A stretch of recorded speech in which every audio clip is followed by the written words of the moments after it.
selamat berjumpa kembali di channel The Queens.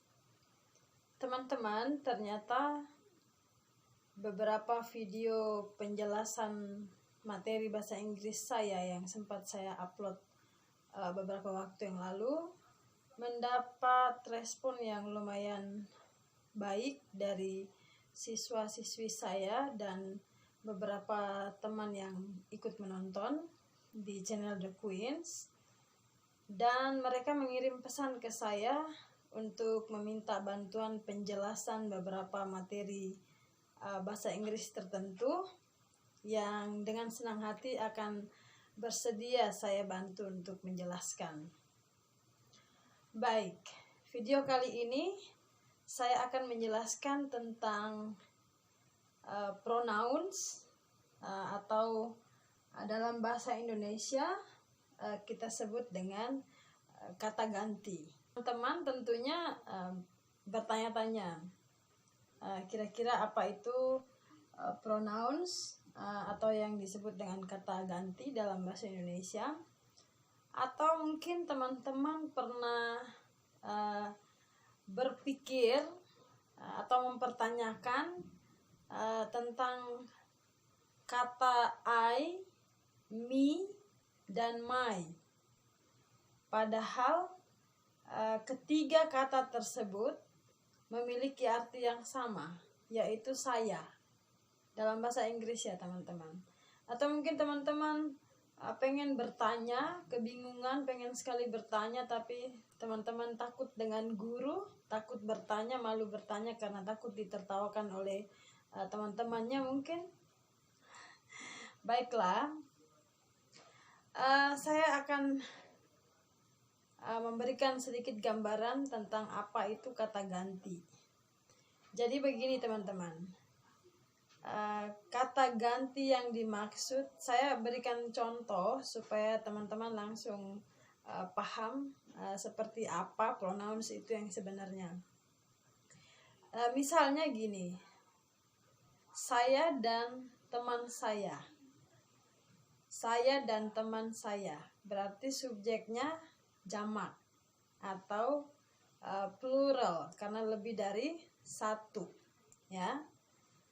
Kalau digabungkan saya dan teman saya itu sama-sama subjek. Jadi kalau ditanya siapa subjeknya, bukan cuma saya atau bukan cuma teman saya, tapi saya dan teman saya itu sama-sama menjadi subjek karena digabungkan dengan kata dan. Kalau digantikan ke dalam kata ganti, dijadikan dalam kata ganti, maka akan menjadi kami. Karena saya dan teman saya, berarti kami. Atau misalnya dia dan ibunya. Kalau diganti ke pronoun menjadi mereka. Atau misalnya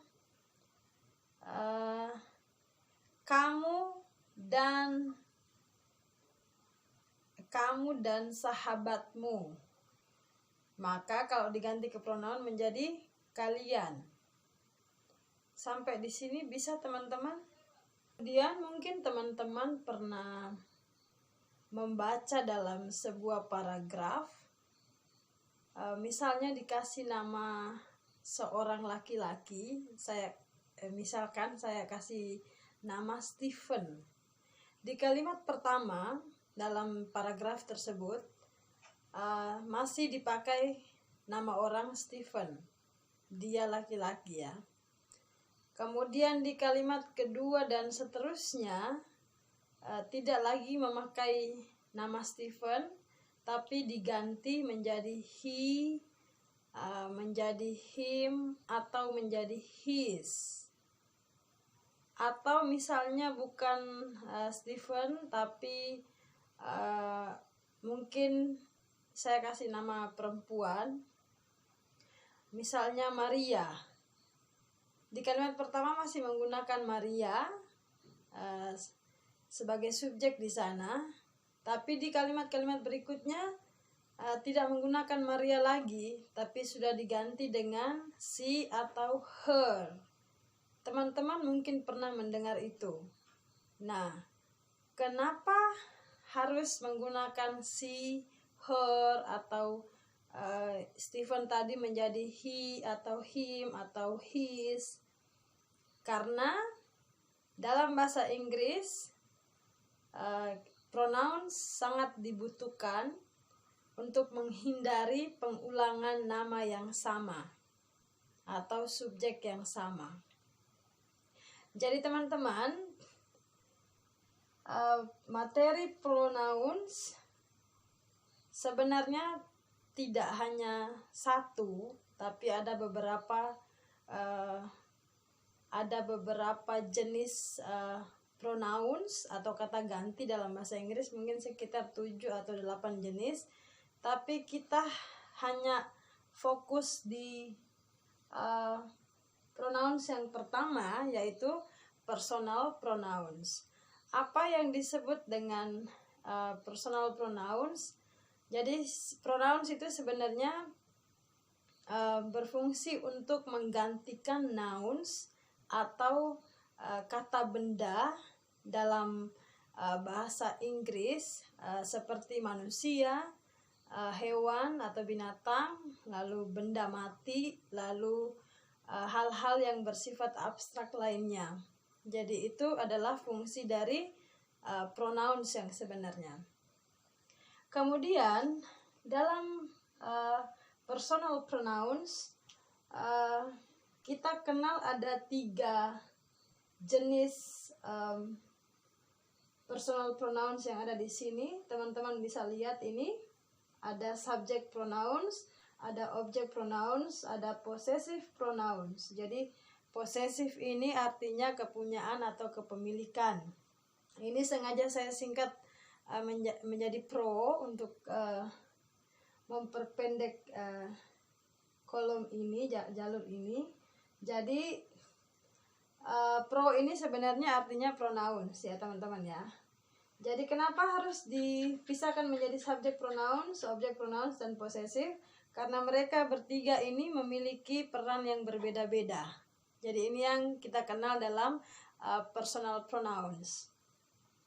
Yang pertama, teman-teman, seperti yang kita ketahui, dalam bahasa Inggris memiliki 7 subjek atau 7 subjek ya. Jadi ini teman-teman bisa lihat ada I, he. I itu artinya saya, he itu dia laki-laki, she dia perempuan, it kata ganti benda, you kamu atau kalian, we kami atau kita, lalu yang terakhir ada they yang artinya mereka. Jadi teman-teman, yang teman-teman lihat ini hanya khusus untuk subjek pronoun.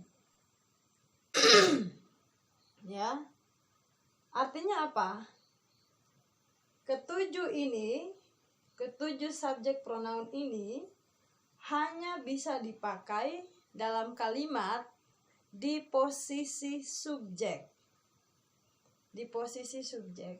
Jadi yang ketujuh ini, I, he, she, it, you, we, they, mereka tidak bisa dipakai di posisi objek. Bisa ya teman-teman ya. Jadi dia hanya berperan di posisi subjek saja. Lalu kita pindah ke sebelah, ke sini. Teman-teman lihat ini adalah objek pronoun. Yang artinya personal pronoun yang ini hanya bisa dipakai ketika mereka berada di posisi objek. Jadi mereka tidak bisa dipakai ketika berada di posisi subjek. Nah, teman-teman lihat, I di posisi subjek, dia berubah menjadi me. He berubah menjadi him. She berubah menjadi her. It tetap it. You tetap you. We berubah menjadi us. They berubah menjadi them. Bisa teman-teman? Pelan-pelan ya. Kita masih di personal pronouns, masih di level 1.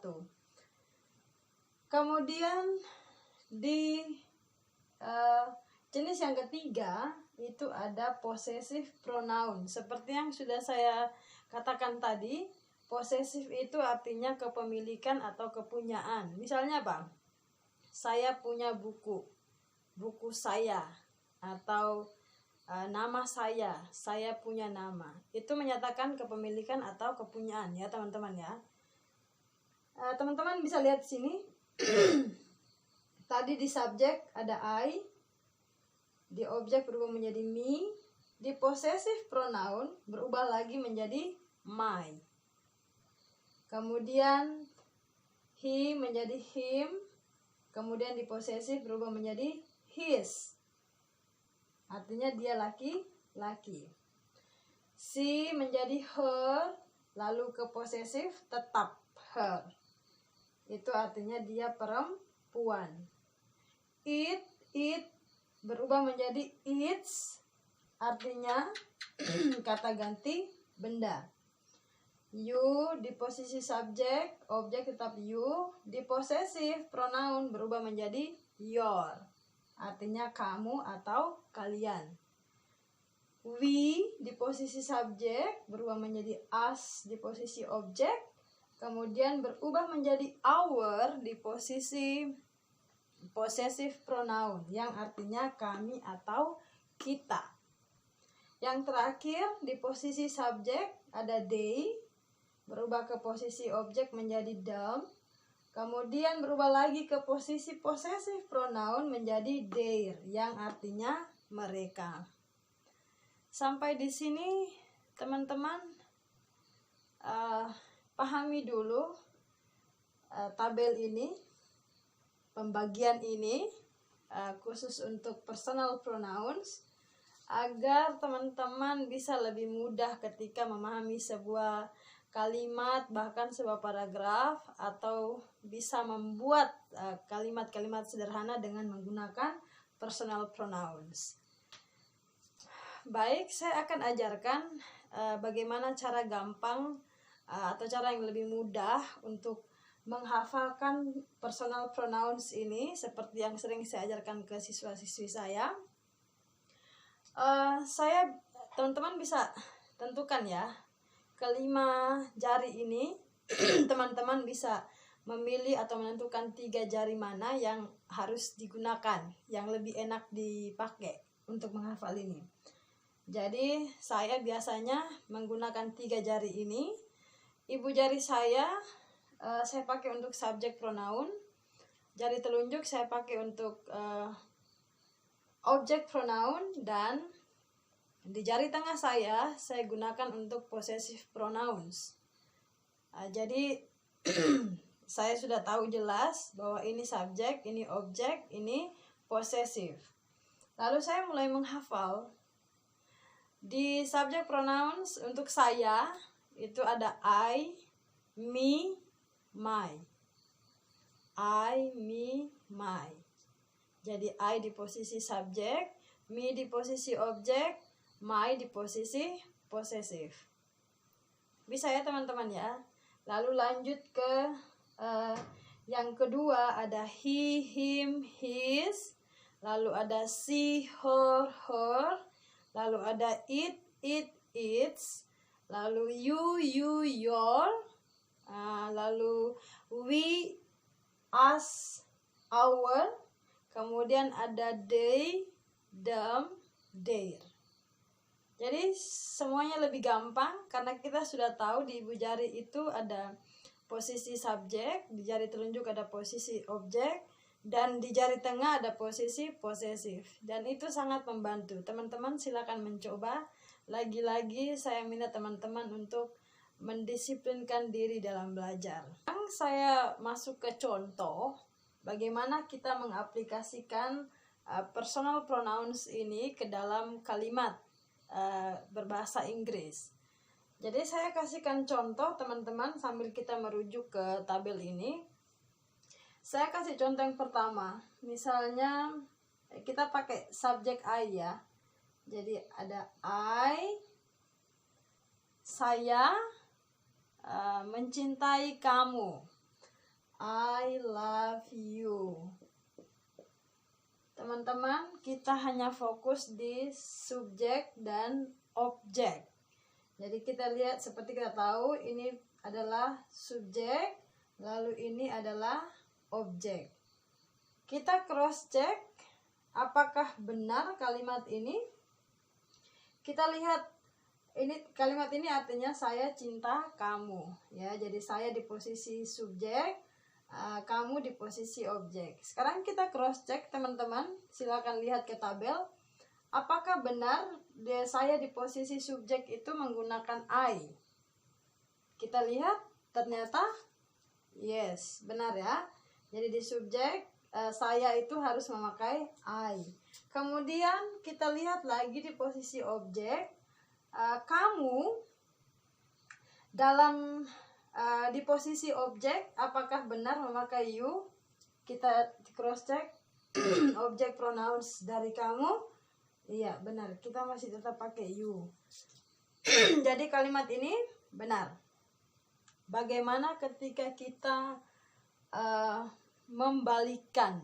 Jadi you di posisi objek, kita balikan ke menjadi subjek, dan I di posisi subjek, kita balikan ke posisi objek. Misal seperti ini, teman-teman. Jadi saya cinta kamu. Ini tadi ya. Sekarang kita balik. Kamu cinta saya. Kamu posisi subjek, saya posisi objek. Lagi-lagi kita hanya fokus di subjek dan objek. Sekarang kita lihat, teman-teman. Kita pasang bersama-sama. Kamu di posisi objek, di posisi subjek adalah you. Ya.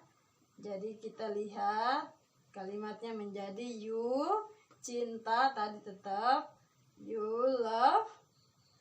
Hati-hati, teman-teman. Saya di dalam kalimat ini berada di posisi objek. Jadi saya apakah menggunakan I atau me? Teman-teman harus lihat secara jeli. Ternyata saya dalam kalimat ini berada di posisi objek. Maka kita lihat, saya di posisi objek adalah me. Kalimatnya akan menjadi you love me. Jadi you di posisi subjek dan me di posisi objek. Kita tidak bisa bilang you love I. Kenapa? Karena I hanya dipakai pada posisi subjek. Tidak bisa berada di posisi objek. Saya dalam posisi objek harus menggunakan me. Sampai sini bisa ya, teman-teman? Saya harap teman-teman bisa mengikuti penjelasan saya ini dengan baik. Saya kasihkan another example. Saya kasihkan contoh yang lain. Ini bisa saya hapus, teman-teman, biar saya punya space untuk menuliskan contoh berikutnya. Saya mau pakai kalimat ini. Kamu suka mereka. Ini posisi subjek, kamu posisi subjek, mereka di posisi objek. Kamu di posisi subjek adalah, teman-teman lihat, you. Ya. You suka itu bahasa Inggrisnya like. Mereka di posisi objek. Mereka, ini mereka di posisi objek. Ada them. You like them. Jadi you di posisi subjek, sedangkan them di posisi objek. Begitu ya, teman-teman. Atau teman-teman mau membalikan, boleh. Mereka menyukai kamu. Jadi mereka itu di posisi subjek, maka yang kita pakai adalah they. They like you. Jadi you posisi you posisi objek, they di posisi subjek. Kemudian saya kasihkan contoh yang terakhir teman-teman. Kali ini saya memakai nama orang, ya. Saya memakai nama orang di posisi subjeknya. Misalnya Randy mengagumi dia. Dia perempuan, ya. Saya sengaja tidak kasih nama dia perempuannya. Saya bilang saja dia, tapi dianya perempuan. Jadi Randy adore her. Karena dia perempuan, maka saya pakai her. Sekarang teman-teman lihat Randy posisi subjek. Yang kalau diganti ke pronoun akan menjadi he, ya, di pronoun karena posisi subjek. Jadi ini Randy ini sebenarnya kalau dipronounkan akan menjadi he. Lalu di sini ada adore. Adore artinya mengagumi. Kemudian saya tambahkan s di sini. Kenapa saya tambahkan s? Karena subjeknya adalah orang ketiga tunggal. Karena Randy ini kalau diganti ke pronoun akan menjadi he. He adalah salah satu subjek orang ketiga tunggal. Maka di kata kerjanya harus saya tambahkan s. Kemudian her di posisi objek. Kita lihat teman-teman, apakah dia perempuan itu di posisi objek menggunakan her. Ternyata benar ya teman-teman ya. Jadi dia perempuan ketika berada di posisi objek, yang dipakai adalah her, bukan she lagi, karena she itu hanya berada di posisi subjek. Jadi sampai di sini bisa ya teman-teman ya. Sekarang saya lanjut ke possessive pronoun. Baik, sekarang kita ke penjelasan terakhir tentang possessive pronoun. Ini akan saya hapus dulu. Saya mau masuk ke contoh possessive pronoun. Jadi kata posesif itu sendiri artinya kepemilikan atau kepunyaan. Teman-teman, saya yakin bahwa guru bahasa Inggris teman-teman di sekolah pasti pernah menanyakan, what is your name? Atau what's your name? Ya, what is your name? Kenapa guru kalian tidak memakai what is your name? What is your name? Kenapa harus menggunakan what is your name? Teman-teman lihat di sini, your berada di posisi possessive pronoun. Kenapa harus menggunakan your? Kenapa harus menggunakan yang ada di bagian possessive? Karena memang kalimat tadi what is your name menanyakan atau mengandung